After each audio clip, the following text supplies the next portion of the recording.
back. They travel between here and another location, and so they kind of split their time production-wise, so when they're in town, they come and produce with us.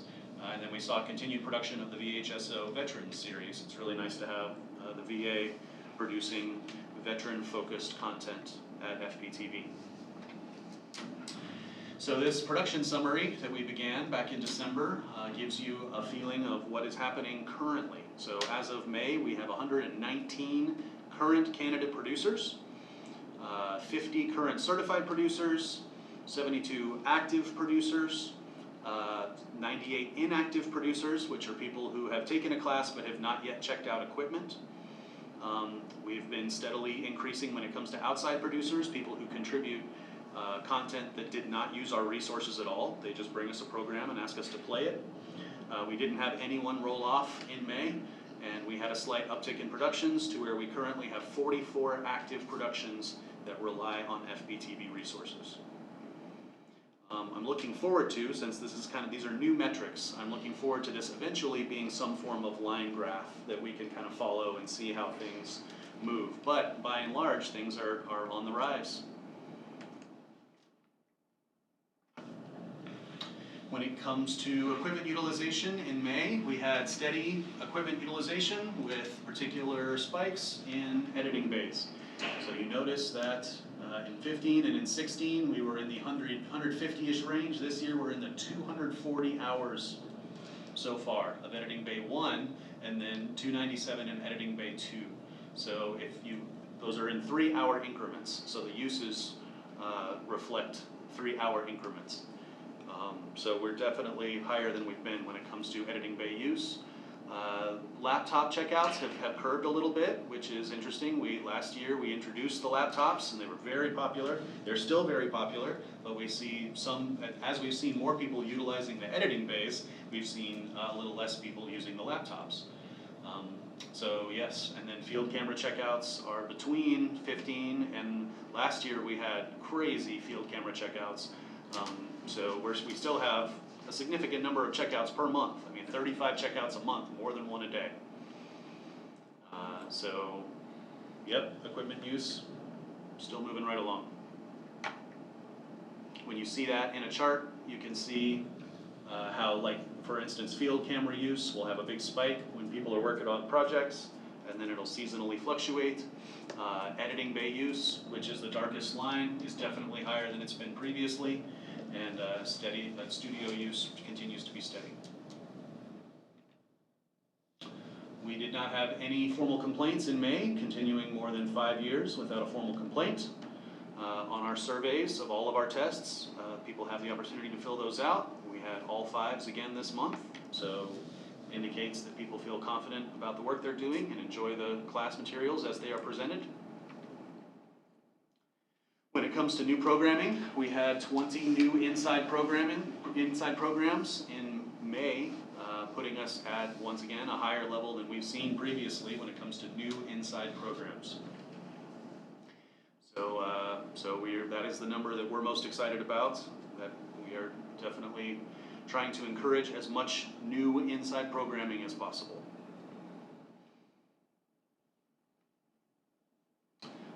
So then when it comes to our live stream viewership in May, that feels a little out of order, but I'll cover this. We had 123 users result in 177 page views. Our live stream channel is essentially what is happening on the cable channels just live, so that people on their computers can watch if they don't have access to a cable medium. It's a lot of new Yes, we have had a whole lot of new visitors. I think as a result of outreach, it's been very interesting to see how we've had more people watching using that medium. And then as far as locations, you can tell by the darkness of the blue that Arkansas is definitely the leader, but then California and Texas are essentially next, and Oklahoma and Missouri are also very close. So we do have people watching all over the country on live stream. Great Lakes to the west. Yep.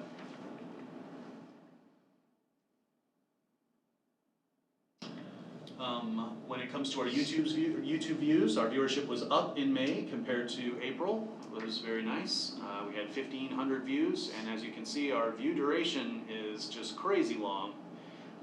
I can tell you that our top 10, as it stands, our YouTube viewership is essentially dominated by On the Air with Richard S. Drake. On the Air with Richard S. Drake has got tons of views. It's our top 10. It's all on the air episodes. So he submits those to us, he promotes them, and he has people watching pretty consistently, and those people watch the whole episode, which is the resulting long view duration. So when you look at that with an annual perspective, looking at our live stream as the dark spot, and then YouTube as the lighter part of the bar, you can see that we're definitely back up to where we were essentially May of last year. We launched the season of Later with Jason Sewell on YouTube. This year we're doing it in June. So this month we actually just released essentially season 4 of Later with Jason Sewell was released on YouTube all at once, so people can binge watch the episodes that we've produced so far this year. So I think we're going to see that reflected in June's YouTube numbers.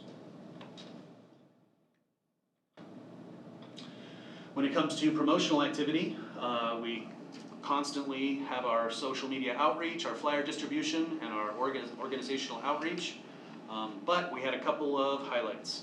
One was that I did have the opportunity, as I mentioned last month, to present to the City Council about Fayetteville Public Television.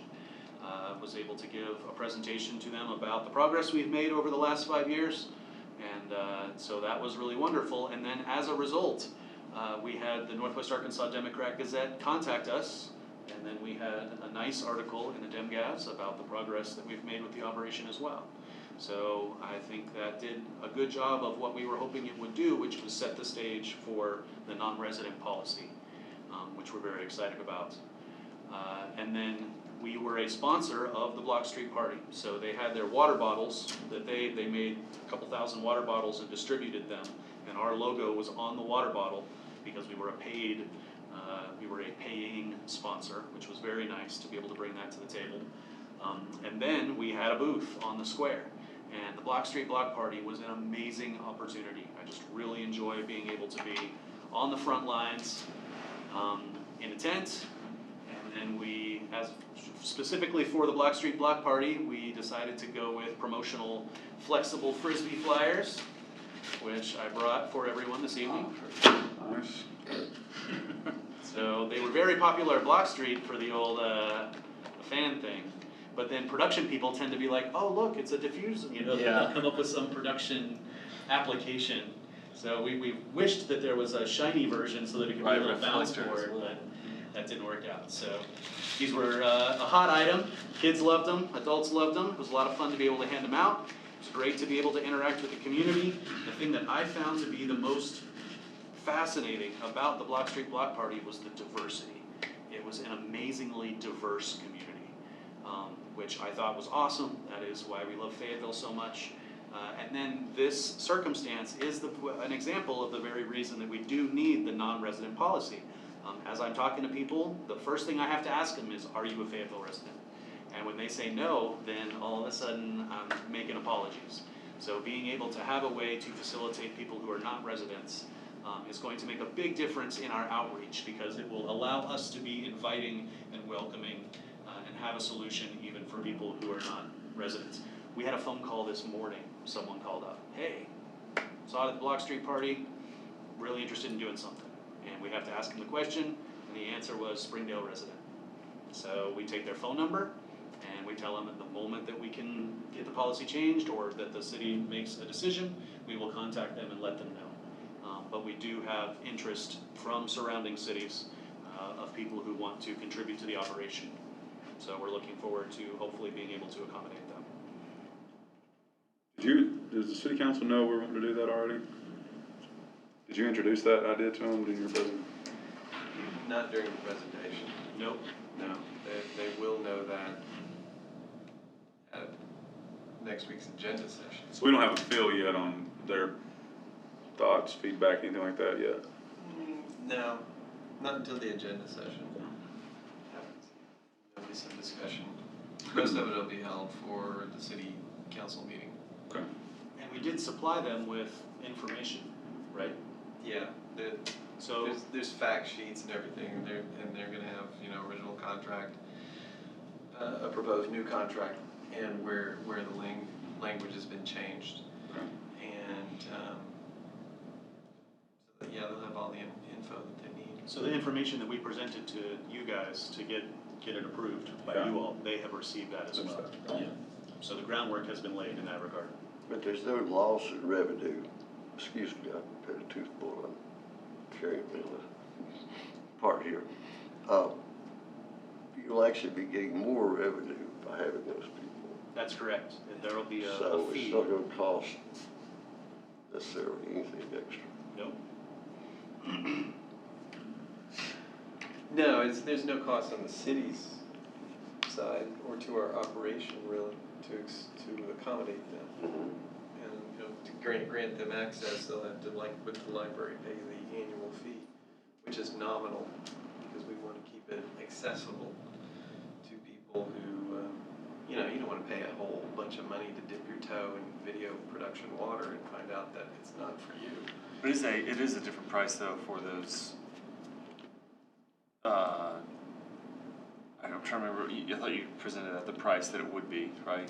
Yes, so we're talking about a $50 $50 annual fee. fee. Right. The library does 40 for theirs. Right. We're doing 50. It's a nice That's- round number. That's easy. And it also, in a way, it's like the difference between free and a cover. People are a little more invested. When Oh, they right. pay $50, then they're more likely to utilize the resources and not just Absolutely. come down and, they're definitely more invested in that regard. But we definitely feel like it will improve the talent pool, it'll diversify the content, it's gonna do all sorts of great things to the operation. So as far as our social media outreach goes, last month we crossed the 2,000 threshold for Facebook page likes. So that continues to grow, several a day. So consistent growth with Facebook, and that results in nice post reach. We end up breaking over 1,000 depending on the post and what's going on. We stuck to all organic in May, and we'll get back to paid promotions in June. So in conclusion, May was another steady month at the Television Center. FPTV is serving a growing and active production community. We're working to raise awareness of FPTV and its resources, and are definitely looking forward to being able to do a broader outreach campaign in the future. We're continuing to premiere locally focused original content, and your media as the service provider is always looking for new ways to serve both the city and the community. Any questions? I have a couple within the users that are currently using it. What is the demographic majority of that, age-wise and ethnicity and gender? I'm trying to think about what the majority is. We have a very diverse community. We have people who are retired who produce pretty actively because they have that time available. We have people who are constant contributors. Right now we've got a Haas Hall student who was engaged because of the Haas Hall tour. Oh, cool. Kind of figured out what was going on and came back on his own, took the classes, showed up the next day with 4 programs, making parkour videos. Like, has his own camera, but then is using us for editing resources, and straps his GoPro to his head and goes out and jumps off stuff and gives us the videos. So, I mean, it's so literally from students to retirees. We don't have, a whole lot. I would say it's probably like 15 to 30, and then probably like 40 to 60 or 70. There's a pocket there that is, I'd say we kind of have a donut of demographic in that regard. But, I mean, once again, we have people walk in from all sorts of nonprofit organizations. So we'll have 20-somethings who are active with nonprofits. We'll have 30-somethings who are running those nonprofits. And then, so we do serve a wide variety of people. Excellent. Any other questions? have you heard anything from the Ozarks Go people lately? In terms of their progress, I've not heard what their progress is. Yeah, Okay. Very I good. heard they're still building out Weddington. Right. Also heard that. All right. Well, looks good. Do I hear a motion to adjourn? Move we adjourn. Second. Second. On favor? Aye. Motion passes. Aye. Good night, everybody.